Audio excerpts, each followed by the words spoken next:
Hello my dear students, welcome to the channel Physics Passion. Today we are going to study the reaction of metals with acid. तो my dear students, अगर आपने reaction of metal with water, reaction of metal with oxygen नहीं देखा होगा तो मैंने उसका link description में दे दिया है। पहले उसे इस वीडियो को जा करके देखें जिससे आपको और क्लियरिटी से समझ में आएगा। तो अभी हम लोग पढ़ने वाले हैं मेटल्स के रिएक्शन विथ एसिड। तो अब हम बात करने वाले हैं यहाँ पे सबसे पहले रिएक्टिविटी सीरीज के बारे में कि मेटल्स कौन हाईली रिएक्टिव होंगे और कौन लो रिएक्टिव होंगे। तो इसलिए हम बात कर रहे हैं ये ताकि हम पता कर पाएँ कि कौन सा मेटल किस एसिड से रिएक्ट कर पाएगा, है ना। तो ये हमें रिएक्टिविटी सीरीज से ही पता चलेगा। तो मैं पहले रिएक्टिविटी सीरीज डिस्कस करूँगा। रिएक्टिविटी सीरीज के लिए हमने पहले मेटल्स का नाम लिख रखा है। ये मेटल्स जो है potassium, sodium, calcium, magnesium, aluminium, zinc, iron, tin, lead, hydrogen, copper, mercury और सिल्वर, गोल्ड, प्लेटिनम। इसको हम एक ट्रिक से भी याद कर सकते हैं जो कि मैंने बनाया है ट्रिक, ठीक है। आप उससे याद कर सकते हैं, है ना। तो जैसे इसको अपने के को कमल कह दिया, कमल, कमल, एन को नाथ बोल दिया, कमलनाथ का महंगा, महंगा ऑडी ज़रा फायदा सब पे हो, कौन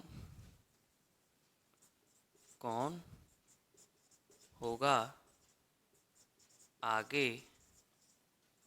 आओ पता करें। ये ट्रिक हमने बनाया आपके लिए।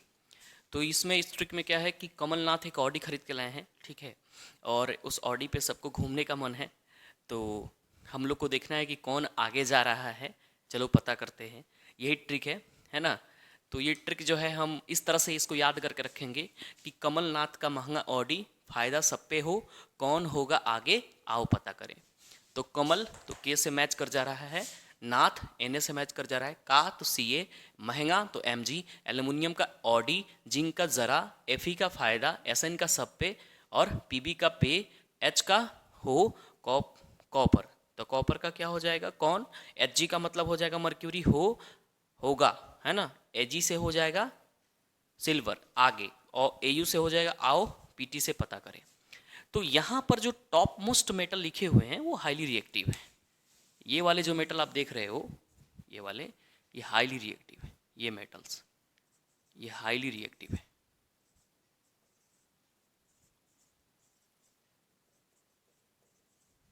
और ये क्या है, लो रिएक्टिव है।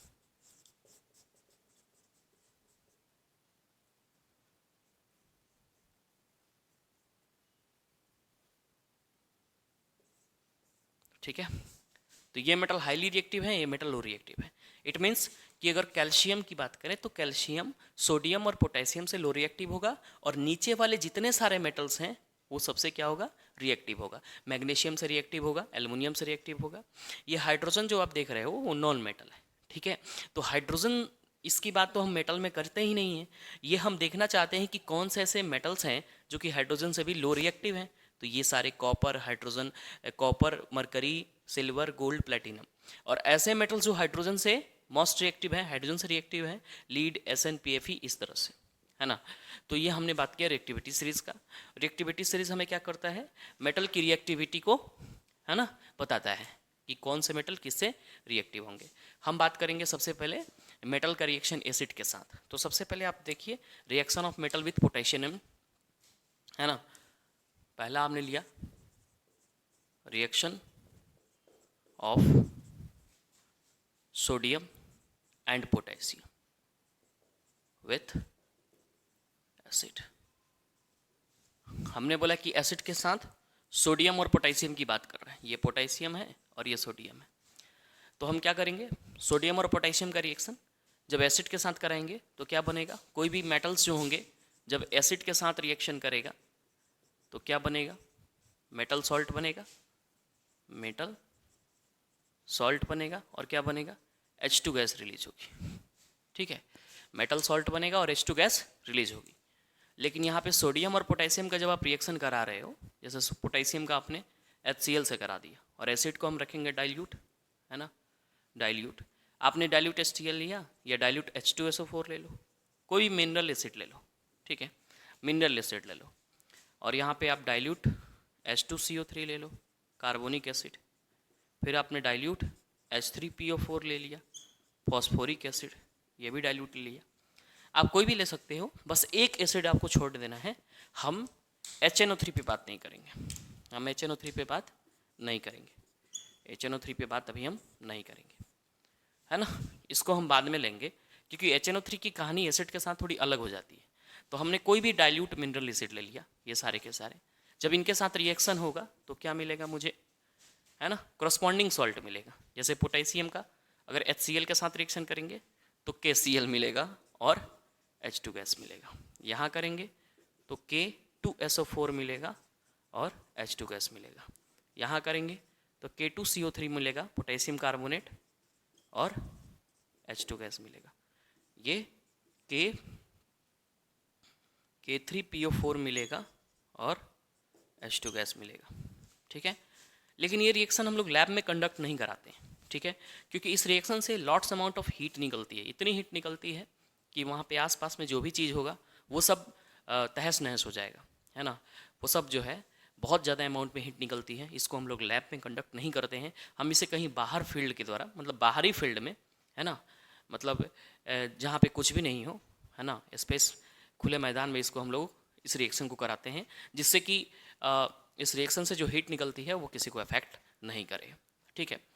लेकिन इस रिएक्शन को हम लोग लैब में कभी कंडक्ट नहीं करते हैं, क्योंकि हाईली रिएक्टिव मेटल्स होते हैं। अब ये कैसे होता है ये समझ ले। देखिए यहाँ पे अगर आप सोचिएगा कि पोटेशियम और HCl के बीच का रिएक्शन कैसे होता है, तो मैं आपको एक बार बता दूं कि जो पोटेशियम होता है और HCl होता है, ठीक है, इन दोनों के रिएक्शन करवाते हैं। तो ये देखिए यहाँ जो होता है HCl जो है ये H+ और Cl- के अंदर ब्रेक हो जाएगा, H+ और Cl- के अंदर क्या हो जाएगा, ब्रेक हो जाएगा। इसके बाद ये जो पोटेशियम है रिएक्टिविटी सीरीज में ये हाइड्रोजन से क्या है, मोस्ट रिएक्टिव है, क्योंकि हाइड्रोजन है यहाँ पे और पोटेशियम यहाँ पे है। तो पोटेशियम क्या है, हाइड्रोजन से क्या है, मोस्ट रिएक्टिव है। तो ये क्या कर देगा, हाइड्रोजन को डिस्प्लेस कर देगा। ऊपर वाले जितने सारे मेटल्स हैं वो हाइड्रोजन से क्या है, मोस्ट रिएक्टिव है। तो ये मोस्ट रिएक्टिव मेटल्स जो होते हैं सिंगल डिस्प्लेसमेंट रिएक्शन शो करते हैं ना, तो ये मोस्ट रिएक्टिव मेटल्स जो होंगे पोटेशियम, ये क्या करेंगे, लेस रिएक्टिव मेटल को डिस्प्लेस कर देंगे उसके सॉल्ट सॉल्यूशंस। तो ये HCl जो होगा यहाँ पे पोटेशियम को क्या पोटेशियम क्या करेगा, हाइड्रोजन को डिस्प्लेस कर देगा। तो ये हाइड्रोजन को जब डिस्प्लेस करेगा तो क्या बनेगा, KCl बन जाएगा और प्लस H2 बन जाएगा। तो ये रिएक्शन होती है, ये रिएक्शन होगी, बिल्कुल होगी, लेकिन इस रिएक्शन को हम लोग लैब में कंडक्ट नहीं कराएंगे, क्योंकि ये हाईली एक्सोथर्मिक, हाईली एक्सोथर्मिक होता है और मोस्ट डेंजरस रिएक्शन होता है। सिमिलरली रिएक्शन पोटेशियम का जिस तरह से होता है उसी तरह से सोडियम का भी होता है, ठीक है। तो आप सोडियम का रिएक्शन देखिए। अब तो अगर आप सोडियम मेटल का रिएक्शन कराओगे तो इतना ही अमाउंट में हीट निकलेगा। फिर उस रिएक्शन को भी आप क्या करोगे, लैब में नहीं कंडक्ट करा सकते, है ना। तो जैसे आप सोडियम मेटल का रिएक्शन किया, सोडियम मेटल को आपने लिया, इसके साथ आपने HCl ले लिया, डाइल्यूट ले लिया, H2SO4 ले लिया, ये भी डाइल्यूट ले लिया, ठीक है, H2CO3 ले लिया, डाइल्यूट ले लिया, उसके बाद H3PO4 ले लिया, फॉस्फोरिक एसिड, डाइल्यूट ले लिया। कोई भी मिनरल एसिड चलेगा, H2SO3, H2PO3 कोई भी चलेगा, लेकिन आप HNO3 को बस नहीं लेना, ठीक है ना, क्योंकि HNO3 की हम बाद में बात करेंगे, है ना। तो जब इनके साथ रिएक्शन अगर होगी तो क्या प्रोडक्ट बनेगा, है ना। देखो अगर इनके साथ रिएक्शन होगा तो सोडियम के साथ क्या बनेगा, NaCl बन जाएगा ना, NaCl सॉलिड और प्लस H2 गैस रिलीज हो जाएगा और लॉट्स अमाउंट ऑफ हीट निकलेगी। ये हीट जो होगा, है ना, बहुत ज़्यादा निकलेगी। तो इसको हमने क्या किया, ऐसे लिख दिया कि हीट निकलेगा, है ना, हाईली एक्सोथर्मिक, है ना। तो इसलिए हम इसको लैब में नहीं कराएंगे, not conducted in lab, lab में इस रिएक्शन को हम लोग नहीं कराएंगे। उसके बाद H2SO4 होगा, है ना, रिएक्शन को होगी कैसे, सल्फेट आयन और ये Na। तो H2SO4 क्या होगा, दो पार्ट में ब्रेक होगा, H+ और SO4-2, और ये Na प्लस, तो Na प्लस किसके साथ रिएक्शन करेगा, इसके साथ, H को हटा देगा, डिस्प्लेस कर देगा ना, H की जगह से जो H पहले से जुड़ा हुआ था, तो ये बनाएगा Na2SO4, क्या बनेगा ये बनेगा Na2SO4, और क्या बनेगा H2 गैस, फिर लॉट्स अमाउंट ऑफ हीट निकलेगी। फिर इसके बाद Na2CO3 सोडियम कार्बोनेट, ठीक है, और प्लस H2 गैस रिलीज होगी और हीट निकलेगी। यहाँ से भी Na2 Na3PO4, और यहाँ से क्या निकलेगा, H2 गैस निकलेगा और हीट निकलेगी। तो जो भी सोडियम का रिएक्शन होगा, है ना, किसी भी मिनरल एसिड से, डाइल्यूट मिनरल एसिड से, तो लॉट्स अमाउंट ऑफ हीट निकलती है, इसीलिए इस रिएक्शन को हम लोग लैब में कंडक्ट नहीं कराते। और ये भी सोडियम और एसिड का जो रिएक्शन हो रहा है, ये सिंगल डिस्प्लेसमेंट रिएक्शन शो करते हैं, क्योंकि सोडियम मेटल हाइड्रोजन HCl के साथ जो भी हाइड्रोजन होगा, तो हाइड्रोजन से ज़्यादा रिएक्टिविटी होने के कारण वो क्या करता है, सोडियम मेटल हाइड्रोजन को HCl से डिस्प्लेस कर देगा, है ना, एसिड से H+ को डिस्प्लेस करके खुद वहाँ पर जुड़ जाता है। तो ये भी समझ में आ गया आपको। तो अब हम आगे बात करने वाले हैं reaction of calcium with acid, ठीक है।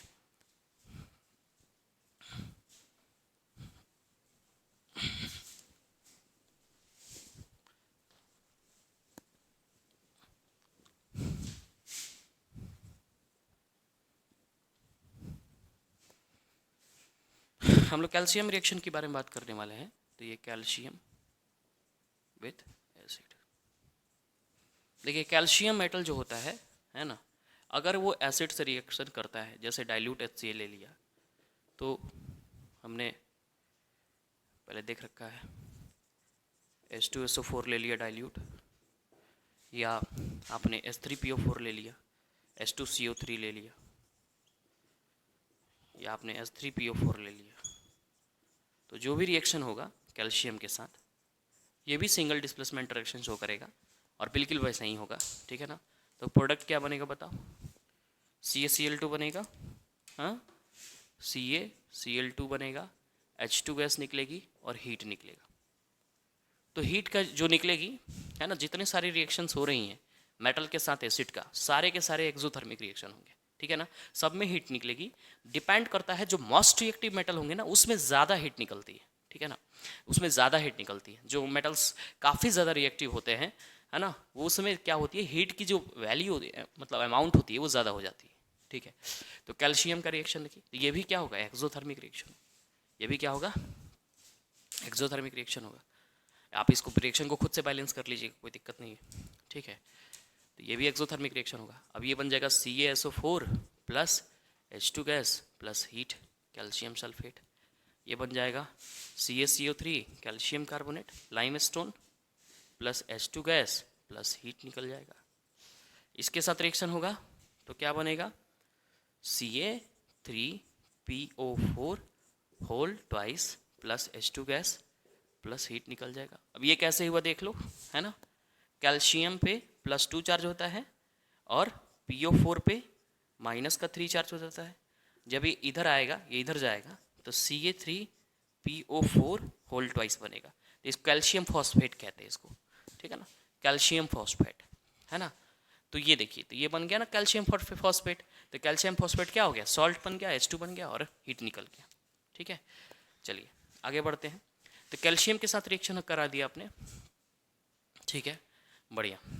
तो ये भी रिएक्शन क्या होगा, एक्सोथर्मिक नेचर का होगा। अब रिएक्शन हम क्या पढ़ेंगे, मैग्नीशियम मेटल का पढ़ेंगे रिएक्शन, ठीक है। Reaction of magnesium metal. तो मैग्नीशियम मेटल जो होगा, जनरली हम लोग लैब में मैग्नीशियम मेटल, एल्युमिनियम मेटल का ही रिएक्शन ज़्यादातर कराते हैं, क्योंकि मैग्नीशियम मेटल का रिएक्शन उतना वायलेंट नहीं होता है, नॉर्मल रिएक्शन होता है। तो मैग्नीशियम मेटल का रिएक्शन जब होगा तो बिल्कुल सेम टू सेम देखिए, आपने Mg सॉलिड लिखा, इसके साथ आपने HCl लगा दिया डाइल्यूट, फिर आपने H2SO4 लगा दिया डाइल्यूट, फिर आपने H3PO4 लगा दिया डाइल्यूट, ठीक है, और आपने H2CO3 लगा दिया डाइल्यूट। तो जो भी रिएक्शन आप देख रहे हो, सब सिमिलर रिएक्शन देंगे, सब में हीट निकलेगी, है ना, सब में एक्सोथर्मिक होंगे, लेकिन इसमें अमाउंट ऑफ हीट जो होगी कम निकलेगी अदर मेटल के रेस्पेक्ट में, क्योंकि मैग्नीशियम जो है मोस्ट रिएक्टिव के अंदर नहीं आता है। इसमें जितनी हीट निकलेगी, इसमें इतनी नहीं निकलेगी, ठीक है। तो आप बात करो इसको क्या बना दोगे, MgCl2। ये बन कैसे रहा है आपको पता है, Mg पे कितना होता है +2 चार्ज, Cl पर कितना होता है -1, ये जब क्रॉस मल्टीप्लाई करोगे तो MgCl2 बन जाएगा, मैग्नीशियम क्लोराइड। और इस रिएक्शन को बैलेंस तुम खुद से कर लेना, और यहाँ से H2 गैस निकलेगी है ना, और थोड़ी सी हीट निकलेगी, तो शायद इसको हम लिख नहीं रहे। H2SO4 की जब बात करोगे तो MgSO4 बन जाएगा, मैग्नीशियम सल्फेट बन जाएगा, और H2 गैस निकलेगी। फिर यहाँ से Mg2 Mg3 मैग्नीशियम फॉस्फेट बनेगा, PO4 होल ट्वाइस, और H2 गैस निकलेगी। और यहाँ से magnesium carbonate MgCO3 plus H2 gas निकलेगी। तो इस तरह से रिएक्शन हो गया मैग्नीशियम मेटल का। मैग्नीशियम जो है जेंटली एसिड से रिएक्शन करके हाइड्रोजन गैस प्रोड्यूस करता है, ठीक है। अब हमने बात करी, अब एल्युमिनियम पे बात करते हैं, ठीक है। एल्युमिनियम, तो जिस तरह से आपने मैग्नीशियम का रिएक्शन दिया उसी तरह से एल्युमिनियम का रिएक्शन होगा, ठीक है। तो एल्युमिनियम हो, जिंक हो, आयरन हो, है ना, ये सारे के सारे सेम रिएक्शन देंगे।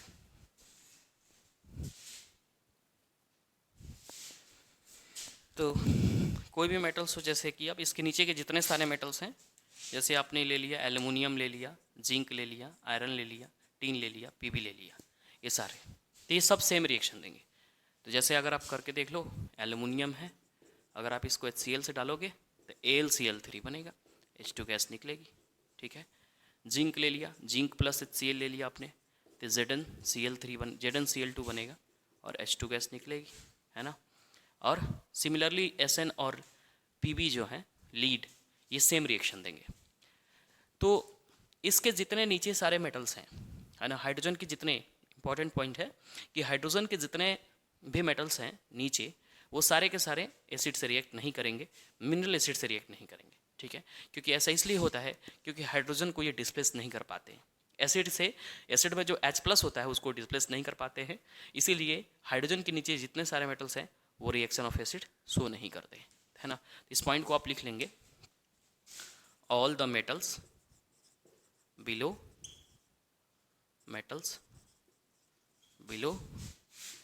the hydrogen in the reactivity series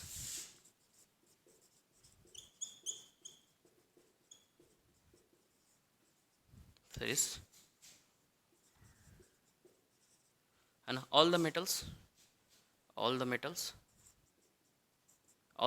below the hydrogen in the reactivity series do not react with mineral acid because they are less reactive than hydrogen।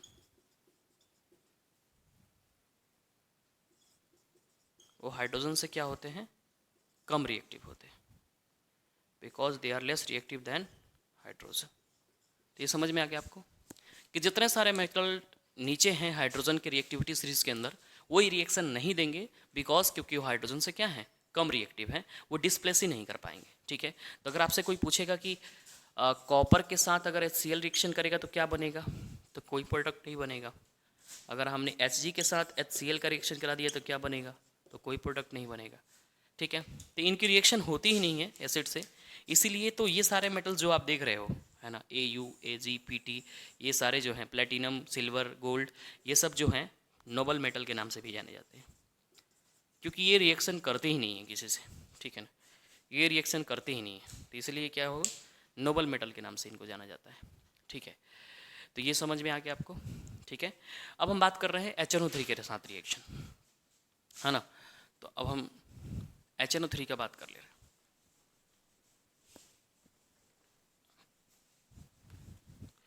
तो reaction of metal with HNO3 of metals with nitric acid, dilute ले लिया हमने, ठीक है, dilute nitric acid. इससे बात करेंगे देखिए कोई भी मेटल्स हैं, ठीक है, अगर HNO3 के साथ रिएक्शन करेगा, ठीक है, कोई भी मेटल्स आप ले रहे हो और डाइल्यूट HNO3 के साथ आप रिएक्शन करा रहे हो, क्योंकि कंसनट्रेटेड तो लोगे नहीं, क्योंकि कोई भी मेटल से जब HNO3 रिएक्ट करता है तो कंसनट्रेटेड नहीं, डाइल्यूट लेते हैं हम लोग, क्योंकि कंसनट्रेटेड जो होता है किसी मेटल के ऊपर ऑक्साइड लेयर बनाता है, जल्दी से ऑक्साइड लेयर बन जाता है, ठीक है, और वो ऑक्साइड लेयर जब तक टूटेगा नहीं तब तक रिएक्शन नहीं होगी, तो इसमें उसके लिए उसमें पानी डालना पड़ता है, ठीक है। जैसे कॉपर है, तो कॉपर के मान लीजिए कि कॉपर आपने डाइल्यूट, आपने HNO3 डाला, कंसनट्रेटेड HNO3 डाला, पानी नहीं है उसमें, और उसमें आपने कॉपर डाल दिया, तो झट से क्या करेगा HNO3, कॉपर के ऊपर एक ऑक्साइड लेयर बन जाएगा, और वो ऑक्साइड लेयर जो है, जो नीचे के कॉपर है, मेटल्स हैं, उसको बचा के रखेगा, प्रोटेक्ट करेगा, रिएक्शन नहीं होगी, तो इसलिए हम लोग पानी डालते हैं। पानी डालने से क्या होता है कि जो कॉपर पे ऑक्साइड लेयर बना होता है वो क्या होता है, टूट जाता है, मेल्ट कर जाता है, तो रिएक्शन फिर क्या होती है, स्टार्ट हो जाती है। तो हम लोग डाइल्यूट ही लेंगे इसमें, ठीक है। तो ये जो हमारा डाइल्यूट HNO3 है, तो ये बनेगा मेटल सॉल्ट, मेटल सॉल्ट, और यहाँ क्या निकलेगा, H2O निकलेगा, और NO निकलेगा, N2O गैस निकलेगा, या NO2 निकलेगा, ठीक है, समझ रहे हो। तो मेटल सॉल्ट बनता है और H2O निकलती, इसकी खास बात है H2O। तो आपसे ये क्वेश्चन दिया जाएगा कि कोई भी मेटल से जब HNO3 रिएक्शन करता है तो क्या बनाता है, हाइड्रोजन गैस नहीं निकलता है, यानी एक ऐसा एसिड है जो कि रिएक्शन करने के बाद हाइड्रोजन गैस नहीं निकलता है, ये H2O प्रोड्यूस करता है। ऐसा क्यों होता है, बिकॉज ऐसा क्यों होता है ना, बिकॉज है ना, HNO3 is highly oxidising agent, oxidising agent. HNO3 क्या है, एक हाईली ऑक्सीडाइजिंग एजेंट है ना,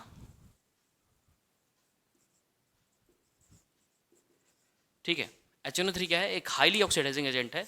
जैसे कि मेटल जो भी हैं, जैसे मान लो कि कॉपर है, अगर HNO3 से रिएक्ट कर रहा है, ठीक है, और यहाँ हमने डाइल्यूट ले लिया, तो देखिए हम लोग हमेशा ये नहीं कहेंगे कि कॉपर जो है या हाइड्रोजन के नीचे वाले मेटल्स हैं वो एसिड से रिएक्ट नहीं करते, ऐसा हम बिल्कुल नहीं कहेंगे, क्योंकि देखिए यहाँ पे कॉपर HNO3 से रिएक्ट कर लेगा, है ना, हाइड्रोजन गैस प्रोड्यूस नहीं करेगा, वो बात अलग है, लेकिन रिएक्ट तो कर लेगा, है ना। तो ये बिल्कुल कन्फ्यूजन क्रिएट मत कीजिएगा अपने माइंड के अंदर कि हाइड्रोजन से जितने भी एसिड नीचे हैं, सॉरी मेटल्स नीचे हैं, वो एसिड से रिएक्ट कर भी सकते हैं, जैसे कॉपर कर लेता है, ठीक है। तो कॉपर की बात करें, ये तो नहीं, कभी भी नहीं करेगा, नोबल मेटल्स तो कभी भी नहीं करेंगे, तो कॉपर जो है कभी कर लेता है ना। तो कॉपर हमने लिया, HNO3 लिया, तो बनेगा CuNO3 whole twice, CuNO3 copper nitrate, ठीक है, रुक जाओ, copper nitrate CuNO3 whole twice plus H2O release होगा और NO गैस बनता है, और ये NO गैस जो है नाइट्रिक ऑक्साइड इसको हम बोलते हैं, और ये झट से क्या करता है, रिएक्शन करके एटमॉस्फेरिक ऑक्सीजन से NO2 प्रोड्यूस कर लेता है। शुरू में तो NO रहता है ना, लेकिन झट से क्या करता है कि एटमॉस्फेरिक एयर से, मतलब एटमॉस्फेरिक ऑक्सीजन से रिएक्ट करके NO2 नाइट्रोजन डाइऑक्साइड बना लेता है। अब इसकी खास क्या बात, इसकी बात खास होती है कि ये जो है ना, ये ब्राउन कलर का गैस होता है, ठीक है। उसके बाद ये पॉइजनस होता है, टॉक्सिक नेचर का होता है ये, और डेंसर देन एयर होता है, ठीक है। तो ये NO2 गैस निकलती है, तो ये पॉइजनस होता है, टॉक्सिक होता है, और डेंसर देन एयर होती है, इसका मतलब कि हवा से भारी होता है, ये नीचे में गिरता है ना, और ये टॉक्सिक होता है, NO2 गैस प्रोड्यूस करता है। तो रिएक्शन देखो हो गया, है ना, डाइल्यूट HNO3 से रिएक्शन हो गया कि नहीं हो गया। तो कॉपर जब उसके अंदर डालोगे तुम HNO3 के अंदर, तो मेल्ट कर जाएगा पूरी तरह से, समझ में आ रहा है, वो मेल्ट कर जाएगा, है ना। उसके बाद हमने कहा क्या कि कॉपर का रिएक्शन हो गया, लेकिन दो ऐसे मेटल्स हैं जिसको आपको एक्सेप्शन केस पे याद रखना है ना, ध्यान रखिएगा, एक्सेप्शनल केस, एक्सेप्शनल केस। हमने दो मेटल्स का नाम लिया Mn एंड Mg। ये Mn का मतलब जानते हो, मैंगनीज, क्या है ये, मैंगनीज, मैंगनीज, और Mg का मतलब हो गया मैग्नीशियम। ये दो मेटल्स ऐसे हैं, मैग्नीज और मैग्नीशियम, जो वेरी डाइल्यूट HNO3 के साथ रिएक्शन करके हाइड्रोजन गैस देते हैं, है ना। 1% डाइल्यूट मतलब HNO3 होना चाहिए, बहुत कम डाइल्यूट मतलब डाइल्यूट, वेरी डाइल्यूट अगर हाइड्रोक्लोरिक नाइट्रिक एसिड होगा तो उनके साथ ये हाइड्रोजन गैस प्रोड्यूस करते हैं, ठीक। ठीक है, तो इसको भी देख लेते हैं इस रिएक्शन को, एक मिनट।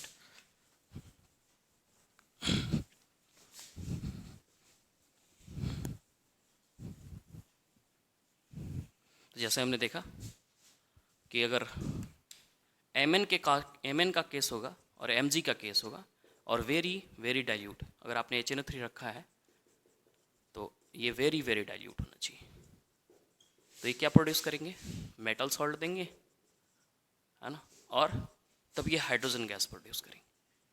और जो भी है यहाँ पे आप देख रहे हैं Mg और Mn जो हैं ये दो ऐसे मेटल्स हैं जो, ये मैंगनीज है, ये आपको मैंने बताया है मैंगनीज, है ना, और मैग्नीशियम, है ना, ये दोनों मेटल क्या करते हैं, very very dilute hydrochloric acid से डाइल्यूट नाइट्रिक एसिड से रिएक्ट करके मेटल सॉल्ट प्रोड्यूस करते हैं और हाइड्रोजन गैस देते हैं।